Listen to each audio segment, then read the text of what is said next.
بلغاني أيها الملك السعيد ذو الرأي الرشيد. واتخذ مجلس الليلة الماضية، وأقبلت عليه شهرزاد تصل من الحديث ما انقطع وتقص عليه ما وقع. بلغني أيها الملك السعيد ذو الرأي الرشيد أن سالما ظل يعيش في بيت أخيه سلامة، فأقام معه طاعما شاربا كاسيا، لا يعمل شيئا ولا يجد نفسه في حاجة إلى شيء. وفي كل يوم يذهب سلامة إلى البحر وشبكته على كتفه، فيعود بها مملوءة بمختلف الأسماك، فيبيع نصفه ويشتري بالنصف الآخر خبزه. ومرت الأيام والشهور وهم على هذا الحال، إلى أن كان يوم من الأيام خرج فيه سلامة إلى البحر كعادته، وظل يرمي شباكه في الماء ثم يجذبها فلا يجد بها سمكة. وانصرم النهار ومالت الشمس إلى الغروب، فلم يجد مفرا من تسليم أمره إلى الله. ولم شبكته ورجع بها إلى بيته حزينا مهموما يفكر في مصير أمه وأخيه. ورآه صاحب المخبز مقبلا من بعيد، فأعد له الخبز كعادته كل يوم، ولكن سلامة مر به ولم يعرج عليه، فأنكر الخباز عليه أمره وأسرع إليه. الله، سلامة يا سلامة. ايوه. انت ناسي ولا ايه؟ ولا مش عاوز الوجبة بتاعتك النهاردة؟ ايوه، مش هاخدها. ليه؟ قول لي بقى، احنا لا سمح الله حصل مننا حاجة؟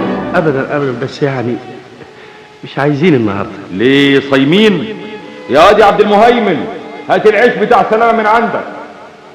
اتفضل يا سلامة. انت بس يعني انا عارف كل حاجة، بكرة ربنا يفرجها يا سلامة. انت بتاخد عيش كل يوم بكام؟ ب10 تنصاص، وادي كمان 10 تنصاص عشان تشتروا منهم اللوازم. انما انت ما تعملش حساب حاجة يا سلامة. سلامة، ازيك النهارده يا أما؟ زيك باقي عالدنيا. قرب افطر معانا يا سلام.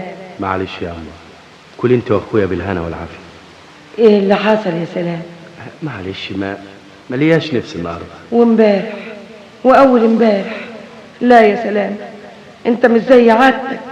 انت بقالك اسبوع مساهم وصايم عن الزان. ابدا والله يا أما. انت مخبي عليا يا سلام. ايه الموضوع؟ مفيش يا أما، انا بقالي كام يوم اروح البحر وكل ما ارمي الشبكه تطلع فاضيه، اتنقل من مكان لمكان برضه تطلع فاضيه، وافضل على كده طول النهار زي ما يكون البحر فارغ السمك اللي فيه. وبقالي على الحاله دي اسبوع ومش عارف اعمل ايه. امال بتجيب العيش ده والفلوس دي منين؟ الراجل الخباز الله يستره لقاني ما فتش عليه، ندهلي وطيب خاطري واداني العيش والفلوس. بس كده يا ابني يا سلامة؟ قال لا حيلة في الرزق ولا شفاعة في الموت. الرزق يا ابني بإيد الله، وبكرة ربنا يفرجها عليك وعلينا. قول، انت بتصطاد فين؟ في البحر يا أما. وليه ما تجربش حظك في البحيرة؟ البحيرة فيها ايه؟ لا بس اصليش يعني ما اصطدتش فيها. وماله؟ قال يا ابن آدم، إذا الرزق ضاق عليك في مكان فتش عليه في مكان. والله دي كانت غايبة عني. جرب حظك في البحيرة. على بختي أنا يا سلام. خلاص يا أما، من بكرة أروح البحيرة. وليه بكرة؟ من النهاردة، من دلوقتي. ادعي لي يا أما. قلبي وربي راضي عليك. روح يا سلام، إلهي يجعل لك في كل خطوة سلام.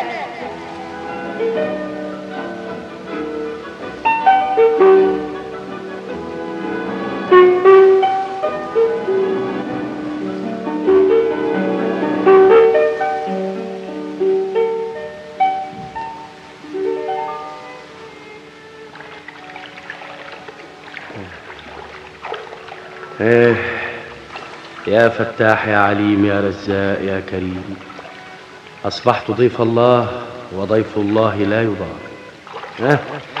بسم الله الرحمن الرحيم. لا حول الله، برضو فاضية. صيرة ما تطلعش في الشبكة، وبعدين نرميها تاني. بسم الله الرحمن الرحيم. السلام عليكم يا سلامة بن سلام والأم مرزوقة. الله، عليكم السلام يا شيخ المغاربة. هو اسمع يا سلامة بن سلام والأم مرزوقة. طيب بس والأم دخلها إيه؟ قدور يا ولدي قدور، وعليك يبان المقدور. قديش يا ولدي مسرور. ربنا يسر قلبك يا شيخ المغاربة.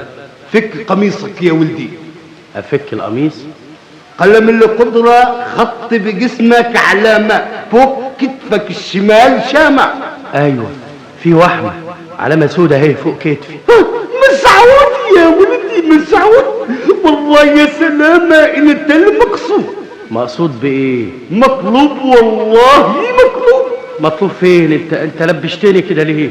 اسمع يا سلامة بن سلام والأم مرزوقة. ما بلاش حكاية الأم دي. أنا لي عندك خدمة ما حدا يقدر يقضيها لي غيرك يا ولدي. إذا عاهدتني تقضيها لي بيصيبك خير كتير. إذا كانت حاجة أقدر عليها أنا ما أتأخرش عنك يا شيخ المغاربة أبدا. تقدر عليها يا ولدي وما حدا يقدر عليها غيرك. خلاص أنا تحت أمرك. بتقسم على كتاب الله. أحلف لك على كتاب ربنا، ما دام حاجة في طاقتي الواحد أنا ما أتأخرش عنك أبدا. قوم يا ولدي، مد يدك في هذا الخرج اللي على ظهر هذه البغلاء، بتلاقي خيط قطان حرير.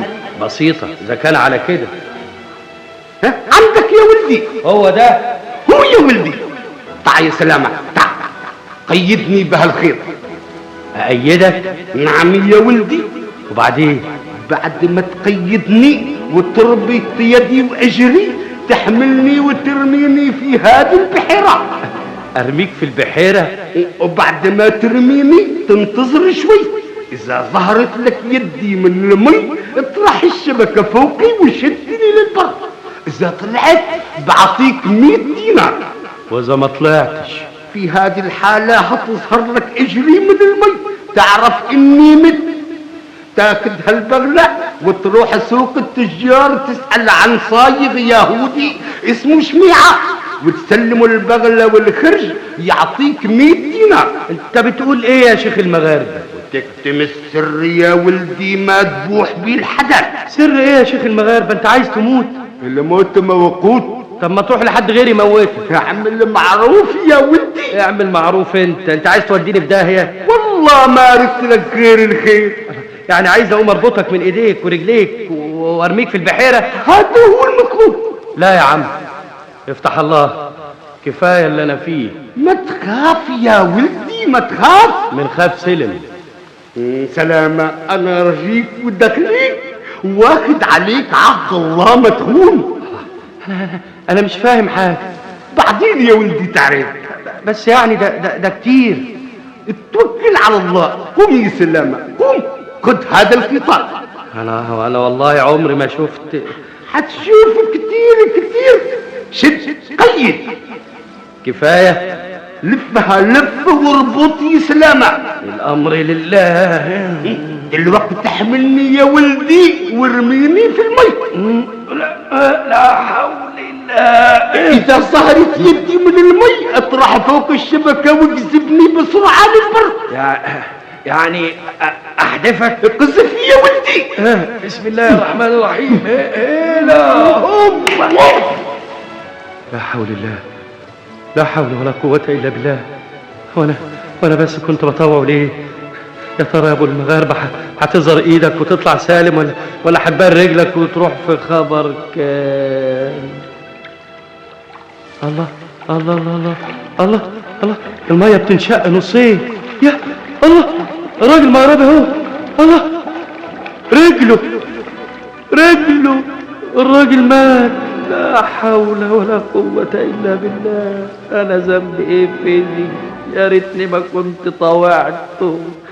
وأنا هقف هنا أعمل إيه؟ كنت هنسى البغلة والخرج. هو قال للراجل اليهودي اسمه ايه؟ شميع، اسمه شميع. اسلمه البغله والخرج ويديني 100 دينار. ها ده يكون مقلب ويودوني في داهيه. انا احسن طريقه اخد البغله والخرج. طب الله، ولما يظبطوني بيه احسن طريقه اسيبها واروح لحالي. وال100 دينار، 100 دينار يا سلام، انت مديون. اخدها، هسيبها، ابيعها، اوديها لشميع.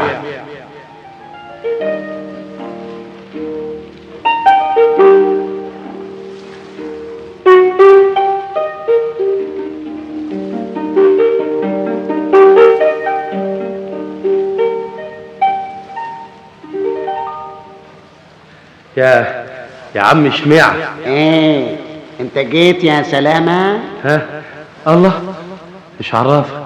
انا عارف كل حاجة، دي نهاية الطمع يا سلامة.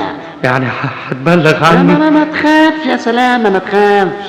هات البغلة، هات، خد، ادي 100 دينار. اسمع سلامة، اكتم السر. وانطلق سلامة بالدنانير وهو من الفرح يكاد يطير، ودخل على أمه وأفضى إليها بسره. وعندئذ مولاي. وهنا أدرك شهرزاد الصباح فسكتت عن الكلام المباح. وبهذا تنتهي الحلقة الرابعة من ليالي ألف ليلة، يكتبها طاهر أبو فاشا ويخرجها